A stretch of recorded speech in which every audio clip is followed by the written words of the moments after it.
5 kabilang po dyan ang isang dating pulis ang naaresto matapos pong makumpiskahan ng 71 milyong pisong halaga ng hinihinalang shabu sa ikinasang operasyon ng mga otoridad sa Parañaque City. Jim Tejano sa balitang yan. Sinalakay ng pinagsanib na pwersa ng Regional Police Drug Enforcement Unit 4A, Southern Police District Drug Enforcement Unit at Parañaque Police ang isang hinihinalang drug den sa isang residential area sa San Valley, Parañaque City. Sa ginawang operasyon, 5 individual na itinuturing na high-value target sa iligal na droga ang naaresto, kabilang ang isang dating pulis. Pasado alas 6 ng gabi ng ikasaang bypass operation sa nasabing lugar.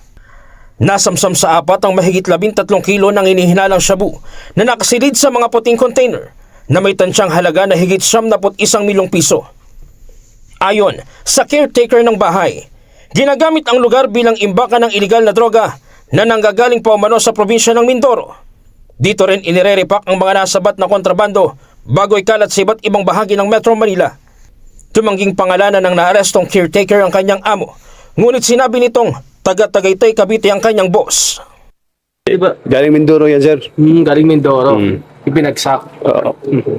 Galing sa Chinese na inagaw. Siguro, sir, sa pangtinding pangangailangan. Pumayag ako magbantay.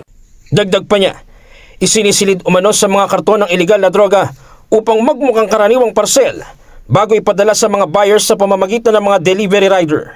Magpa-deliver lang ako eh. Sir, dito na pinapak. Ilalagay sa mga sachet tsaka binibenta. Kahit saan, sir. Kasi yun, sir eh. Mariing itinatanggi ng ibang suspect na di sila sangkot sa kalakaran ng iligal na droga sa NCR. Nag-drive ako sa pamilya niya, driver ako sa mama niya. Tapos inutusan ako na maghatid ng susi, yung sasakyan. Hinatid ko lang po yung girlfriend ko dito. Nagpahatid lang sa akin. Kaibigan ko po siya. Tapos inuutosan lang niya po ako mamalingki at saka grocery. Yun lang po. Na-recover din sa operasyon ng isang M16 rifle, mahigit 300,000 pisong cash at iba pang gamit ng mga suspect.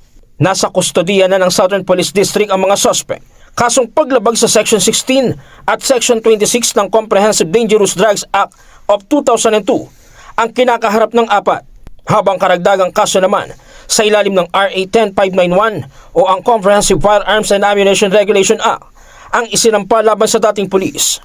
Patuloy ang investigasyon upang matukoy ang iba pang sangkot sa operasyon. Jim Tejano para sa mata ng Agila, matatag, matapang, matapag.